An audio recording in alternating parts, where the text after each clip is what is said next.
Yes, good morning everyone. हम लोगों ने पिछली क्लास में क्या देखा था? वर्ग और वर्गमूल की अवधारणा पढ़ लिया था, है ना। हम लोगों ने ये देखा था कि अगर 2 का वर्ग आपके पास 4 है तो 4 का वर्गमूल क्या है? 2। और जब हम लोग 4 का वर्गमूल निकालते हैं तो 4 का वर्गमूल 2 होता है।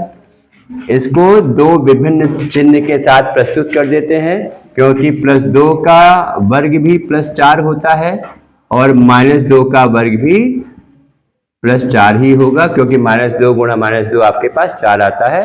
ये पिछली बार बताया था। यानी यहां से हम ये कह सकते हैं कि अगर स्क्वायर रूट वर्गमूल ऑफ x² है, this is equal to +-x।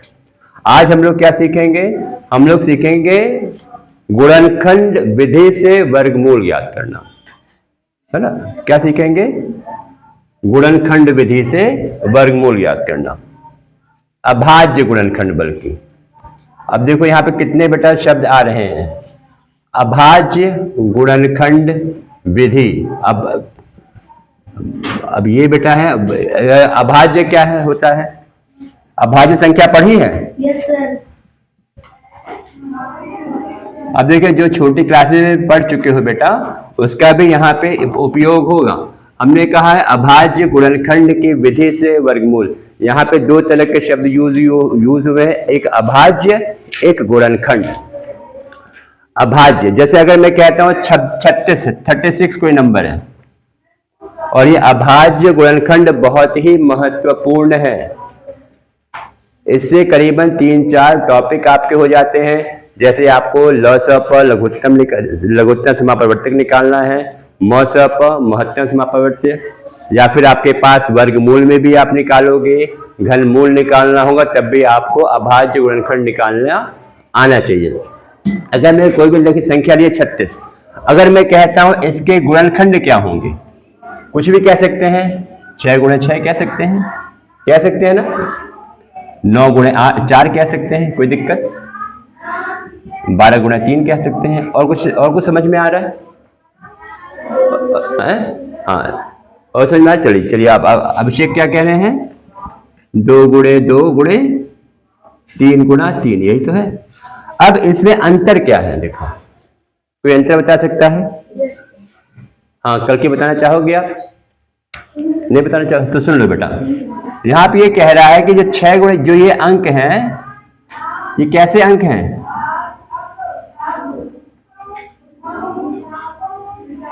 ये 3 हटा दीजिए।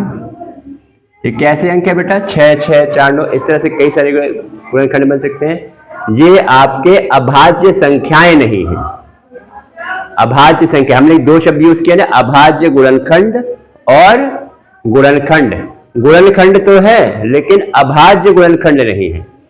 जो अभाज्य गुणनखंड होगा वो उसको और सिंपल गुणनखंड में व्यक्त नहीं किया जा सकता है।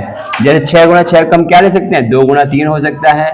ये भी क्या 2 × 3 हो सकता है? ऐसा है कि नहीं है? इसी तरह से जो आपके पास 9 × 4 है, इसको मैं 3 × 3 एंड 4 के 2 × 2 हो सकता है। तो आपको क्या निकालना है? आपको प्रयास ये करना है कि आपको अभाज्य गुणनखंड संख्या की पता करनी है। ठीक, पहले तो ये आना चाहिए। अब इसमें क्या है देखो, अगर जब इसके अभाज्य गुणनखंड मिल जाते हैं, जैसा कैसे ज्ञात करेंगे? हम 36 का ही उदाहरण अगर ले लेते हैं, छोटी संख्या है, आपको कॉन्सेप्ट समझने में आसानी रहेगी। 36 का अभाज्य गुणनखंड। अब कक्षा 5 की किताब में आपके पास यहाँ पे देखा होगा, 5 की गणित की किताब में आपको विभिन्न संख्याएं किस संख्या से विभाजित होती है ये भी बताया है। मैंने भी कई बार कक्षा में बताया है। जैसे कोई भी दी हुई संख्या 2 से विभाजित कब होती है? जब इकाई के स्थान पर 0, 2, 4, 6, 8 हो। जब भी आप गुणनखंड निकालोगे तो हमेशा 2 से शुरुआत करोगे, क्योंकि 2 सबसे छोटी अभाज्य संख्या है। ऐसा है ना। अगर आपसे पूछा जाए एक ऐसी संख्या जो सम भी हो और अभाज्य संख्या भी हो, 2 की खासियत क्या है? 2 एक अकेली इकलौती ऐसी संख्या है जो 2 से विभाजित होती है और अभाज्य संख्या है।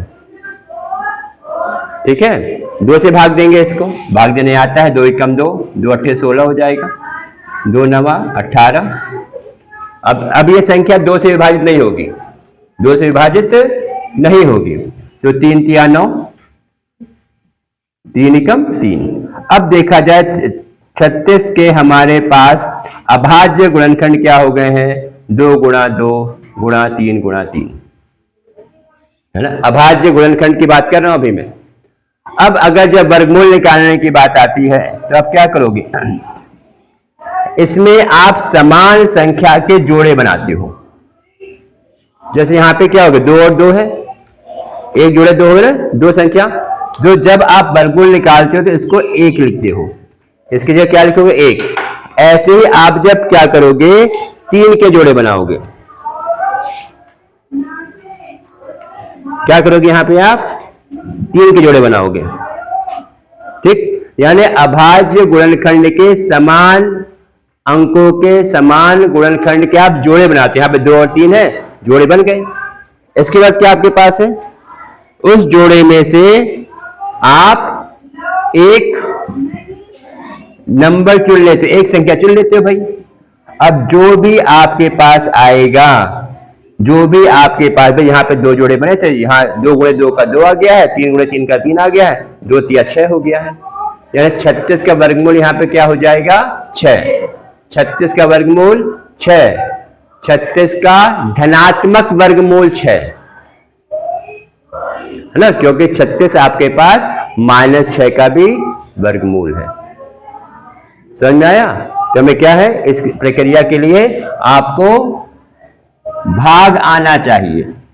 अब एक और संख्या हम अगर ले लेते हैं भाई, अभी मैं छोटी संख्याएं ले रहा हूं, ज्यादा बड़ी संख्या नहीं ले रहा हूं। हम जैसे कहते हैं यहां पे चलो 121 के गुणनफल कोई पता कर पाएगा, बताइए जरा देखें। 2 से जाएगा नहीं, क्योंकि इकाई के स्थान पर सम संख्या नहीं, आप ऐसे कह सकते हो, क्योंकि इकाई के स्थान पर 0 2 4 6 8 नहीं है, ये होता है ना। अब ये संख्या क्या 3 से विभाजित होगी, किसी भी संख्या का 3 से विभाजित होने का नियम क्या है, संख्याओं का योग। हाँ, लाइन पूरी करिए। किसी भी संख्याओं का योग अगर 3 से विभाजित हो जाता है तो वो संख्या 3 से विभाजित होती है। तो 1 + 2 3, 3 + 1 4, 4 आपका 3 से विभाजित नहीं होगी, तो ये संख्या 3 से विभाजित नहीं होगी। 5 का क्या नियम था, 5 भी अभाज्य संख्या है। हाँ, संख्या के इकाई के अंक में 0 या 5 हो। हाँ, संख्या में इकाई के स्थान पर 0 या 5 हो तो संख्या 5 से विभाजित हो जाएगी, ठीक। चलिए, ये सब आपकी किताब में कक्षा 5 की किताब में दे रखा है बेटा, ठीक है।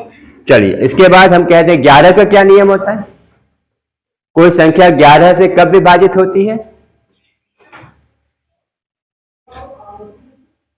9 का भी, हम यहां पे अभाज्य संख्या की बात कर रहे हैं, 7 से भी हम चेक कर लेंगे 7 से विभाजित हो रहा है, क्योंकि हम क्या बताना चाह रहे हैं कि 7 से भी चेक कर लेंगे। आपको हमेशा 2 से शुरुआत करनी है, छोटे से अभाज्य गुणनखंड में। 11 से जाएगा ये, 11 एकम 11, फिर बचेगा 11 एकम 11। ये संख्या मैंने इसलिए ली है ताकि आ जाए। हाँ, 11 का नियम हम पूछ रहे थे, जैसे 121 लिखा हुआ है, ठीक। अब इसमें क्या है, जोड़ा तो एक ही है, देखो इसमें एक ही है, तो वर्गमूल ऑफ 121 क्या हो जाएगा, 11, ये उत्तर हो जाएगा। हम लोग क्या निकाल रहे हैं, अभाज्य गुणनखंड। हाँ, अब देखो कौन सी संख्या या किस प्रकार की संख्या 11 से विभाजित होती है, देखो इसको भी देखते हैं। 1 2 1 लिखा, अब यहां पे 1 2 1 है, आप यहां पर सम संख्या इवन प्लेसेस पे, जैसे यहां पे इसके प्लेस क्या है, 1 है, इसकी प्लेस 2 है, इसकी प्लेस 3 है ना। अगर मैं 1331 की बात करता हूं तो ये पहले स्थान पर है, ये दूसरे स्थान पर है, और ये तीसरे स्थान पर है, और ये चौथे स्थान पर है, ऐसा है कि नहीं है। तो हम पहले या तीसरे को हम जोड़ लेंगे, संख्या कितनी आ रही है, 1 + 1 2 आ गया है, और एक बीच में संख्या 2 है। अब चौथे नंबर पे तो कोई संख्या है नहीं, तो इसका हम निकाल लेंगे योगफल -2, ये 0 आ जाएगा। जब ऐसा हो जाता है तो जब मैं क्या कहना चाह रहा हूं, जो भी संख्या विषम स्थानों पर है, विषम संख्या के स्थानों पर है, उसका योगफल, जो भी संख्या सम स्थानों के योगफल पर है उसका योगफल। अगर दोनों का अंतर, अगर आपके पास 0 आए या 11 का मल्टीपल हो, तो हम कह सकते हैं वो संख्या 11 से विभाजित होगी। खैर ये तो थोड़ा छोटी क्लासेस की चीज थी। हम बात कर रहे थे अभाज्य गुणनखंड विधि से वर्गमूल निकालना। ये समझ में आ रहा होगा साफ सुथरा, ठीक है। इसी तरह से मैं अगर एक और प्रश्न लिया जाए भाई, 729 जैसे हैं,